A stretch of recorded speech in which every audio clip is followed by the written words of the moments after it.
Hi friends, welcome to my channel. ನೀವಿನ್ನೂ ನಮ್ಮ ಚಾನಲ್ಗೆ ಸಬ್ಸ್ಕ್ರೈಬ್ ಆಗಿಲ್ಲ ಅಂದರೆ ದಯವಿಟ್ಟು ಈಗಲೇ ಸಬ್ಸ್ಕ್ರೈಬ್ ಆಗಿ. ಹಾಗೆ ಈ ಸೀರಿಯಲ್ ನಿಮ್ಗೆ ಇಷ್ಟ ಇದ್ದರೆ ಒಂದು ಲೈಕ್ ಕೊಡಿ. ಇಲ್ಲಿ ಶಂಕರನ್ ಕಾರ್ಗೆ ಗೌರಿ ಕಾರು ಡಿಕ್ಕಿ ಆಗುತ್ತೆ. ಆಗ ಶಂಕರ ಕಾರ್ ಇಳಿದು ಬಂದು ಯಾವನ್ಲ ಇವನು ಅಂತ ಡ್ರೈವರ್ಗೆ ಬೈಯಕ್ಕೆ ಹೋಗ್ತಾನೆ. ಸರ್, ಇದು DC ಕಾರು ಸರ್, ಹೀಗೆಲ್ಲ ಮಾತಾಡಬೇಡಿ ಅಂತ ಹೇಳಿದಾಗ ಶಂಕರ DC ಆದ್ರೇನು ಯಾರಾದ್ರೇನು ಅಂತ ಕಾರ್ ಡೋರ್ನ ತೆಗೆದು ನೋಡಿದಾಗ ಯಾರೂ ಅಲ್ಲಿರಲ್ಲ. ಸುಳ್ಳು ಹೇಳ್ತೀಯಲ್ಲ, ಯಾಕ್ಲ ಹಿಂಗೆಲ್ಲ ಮಾಡ್ತೀಯಾ ಅಂತ ಹೇಳಿದಾಗ ಡ್ರೈವರ್ ಅವರು, ಸರ್ ಗೊತ್ತಾಗಲಿಲ್ಲ ಸರ್, ಕ್ಷಮಿಸ್ಬಿಡಿ ಅಂತ ಹೇಳಿದಾಗ ಶಂಕರ, ಈ ಮಾತನ್ನ ಅವಾಗಲೇ ಹೇಳಿದ್ರೆ ನಾನು ಬಿಟ್ಟು ಹೋಗ್ತಾ ಇರಲಿಲ್ವಾ? ನೋಡು, ಯಾವತ್ತೇ ಆಗಲಿ ಮಾಡಿರೋ ತಪ್ಪನ್ನ ಒಪ್ಕೊಬೇಕು ತಿಳ್ಕ ಅಂತ ಹೇಳಿ ಶಂಕರ ಇಲ್ಲಿಂದ ಹೋಗ್ತಾನೆ. ಈಗ ಗೌರಿ ಭುವಿನ ನೋಡೋದಕ್ಕೆ ಐಸ್ ಕ್ರೀಮ್ ಪಾರ್ಲರ್ಗೆ ಬಂದಿರ್ತಾಳೆ. ಆಗ ಅಲ್ಲಿ ಕೆಲಸ ಮಾಡೋರು, ಮೇಡಮ್ ನೀವು ಅವಾಗಲೇ ಬರಬೇಕಾಯ್ತು, ಒಬ್ಬ ರೌಡಿ ಇಲ್ಲಿ ಬಂದು ಗಲಾಟೆ ಮಾಡ್ತಾ ಇದ್ದ ಅಂತ ಹೇಳಿದಾಗ ಭುವಿ, ರಾಂಗ್, ಅವರು ಗುಡ್ ಬಾಯ್, ನೀವೇ ಬ್ಯಾಡ್ ಬಾಯ್, ಅವ್ರು ಮಾಡಿದ್ದು ಸರಿ. ಅಮ್ಮ, ಇವರೇ ತಪ್ಪು ಮಾಡಿದ್ದು ಅಮ್ಮ. ಒಂದಣ್ಣ ಐಸ್ ಕ್ರೀಮ್ ತಿನ್ನಬೇಕು ಅಂತ ಅಂಗಡಿ ಮುಂದೆ ನಿಂತಿದ್ದ, ಅವನನ್ನು ಅವ್ರು ಕರ್ಕೊಬಂದು ಐಸ್ ಕ್ರೀಮ್ ಕೊಟ್ಟರು.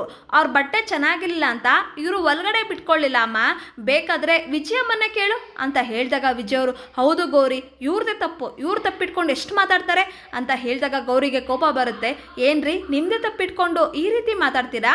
ಬಟ್ಟೆ ಗಲೀಜಾಗಿದ್ರೆ ಯಾಕೆ ಅವ್ರನ್ನ ನಿಮ್ಮ ಅಂಗಡಿ ಒಳಗಡೆ ಸೇರಿಸೋದಿಲ್ವಾ?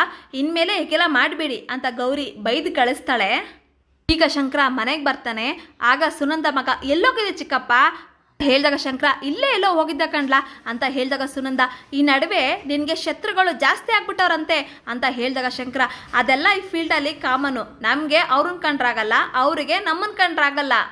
ಆಗ ಸುನಂದ ಮಗ, ಚಿಕ್ಕಪ್ಪ ನಿನ್ಗೆ ಆಗ್ದಲೇ ಇರೋನ್ನ ಈ ಪೇಪರಲ್ಲಿ ಆ ಫೋಟೋ ಬರಿ ಅಂತ ಹೇಳಿದಾಗ ಶಂಕರ, ಯಾಕ್ಲಾ ಅಂತ ಹೇಳಿದಾಗ ಆ ಹುಡುಗ, ಬರೀ ಚಿಕ್ಕಪ್ಪ ಅಂತ ಹೇಳಿದಾಗ ಶಂಕರ ಫೋಟೋ ಬರೀತಾನೆ.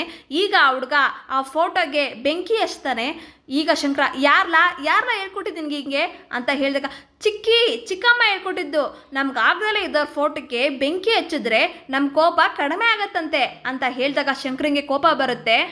ಈಗ ಗಂಗಾ, ಅದು ನಾನು ಹಾಗೆಲ್ಲ ಹೇಳಿದ್ದು, ಏನೋ ಆಟ ಆಡ್ತಾ ಇದ್ವಿ, ಅದಕ್ಕೆ ಆ ರೀತಿ ತಮಾಷೆಗೆ ಹೇಳ್ದೆ ಅಷ್ಟೇ ಅಂತ ಹೇಳಿದಾಗ ಶಂಕರ, ಮಕ್ಕಳ ಮುಂದೆ ಹಾಗೆಲ್ಲ ಮಾಡಬಾರ್ದು, ನಾವು ಏನೇ ಮಾಡಿದ್ರು ಅವರು ಅದನ್ನು ಸೀರಿಯಸ್ ತಗೊತಾರೆ, ಇನ್ನು ಮುಂದೆ ಹುಷಾರಾಗಿರಿ, ಇನ್ಮೇಲೆ ಹೀಗೆಲ್ಲ ಮಾಡಬೇಡಿ ಅಂತ ಗಂಗಾಗೆ ಬುದ್ಧಿವಾದ ಹೇಳ್ತಾನೆ. ಈಗ ಗೌರಿ ತನ್ನ ಅಪ್ಪನ ಪ್ರೀತಿಗೆ ಎಲ್ಪ್ ಮಾಡ್ತಾ ಇದ್ದಾಳೆ. ಅಪ್ಪ ಯಾರ ಪ್ರೀತಿ ಜಾಸ್ತಿ ಇರುತ್ತೋ ಅವರು ಜಗಳ ಆಡೋ ಮುಖಾಂತರ ಆ ಪ್ರೀತಿನ ಮುಚ್ಚಿಡ್ತಾರೆ ಅಂತ ಹೇಳಿದಾಗ ವಿಜಯ್ ಅವರು, ಓ ಹಾಗಾದ್ರೆ ನೀನು ಶಂಕರನ ಹತ್ರನೇ ಕೊನೆಯದಾಗಿ ಜಗಳ ಆಡಿರೋದು, ಹಾಗಾದ್ರೆ ನಿನ್ಗೂ ಕೂಡ ಶಂಕರ ಮೇಲೆ ತುಂಬಾ ಪ್ರೀತಿ ಇದೆ ಅಲ್ವಾ ಅಂತ ಹೇಳ್ತಾರೆ. ಈ ಕಡೆ ಪಾರ್ವತಿಯವರು ಶಂಕರನ ಹತ್ರ ಮಾತಾಡ್ತಾ ಇದ್ದಾರೆ. ಅಲ್ಲ ಕಣ್ಲ ಶಂಕರ, ಏಟು ದಿನ ಅಂತ ಹೀಗೆ ಇರ್ತೀಯ? ಆ ಗೌರಿ ನಮ್ಮ ವಂಶದ ಕೂಡ ಸಾಯಿಸಿ ಎಲ್ಲೋ ಹೊಲ್ಟೋದ್ದು, ಆ ಆಸೆನೆಲ್ಲ ನುಚ್ಚು ನೂರು ಮಾಡಿಬಿಟ್ಲು. ಗಂಗಾ ಪಾಪ ನಿನ್ಗೋಸ್ಕರ ಕಾಯ್ತಾವಳೆ ಕಣ್ಲ, ಏಟೊಂದು ವರ್ಷದಿಂದ ಕಾಯ್ತಾವಳೆ. 12 ವರ್ಷ ಇದ್ದ ಶಿಕ್ಷೆನ 6 ವರ್ಷಕ್ಕೆ ಬದಲಾಯಿಸಿದ್ಲು. ಅವಳು ನಿನ್ಗೋಸ್ಕರ ಕಾಯ್ತಾವಳೆ ಕಣ್ಲ, ಅವಳು ನಿನ್ನನ್ನು ಸಾನೆ ಪಿರುತಿ ಮಾಡ್ತಾವಳೆ ಅಂತ ಹೇಳಿದಾಗ ಶಂಕರಗೆ ಕೋಪ ಬರುತ್ತೆ. ಏನು ಮಾತಾಡೋದಿಲ್ಲ, ಸುಮ್ಮನೆ ಇರ್ತಾನೆ.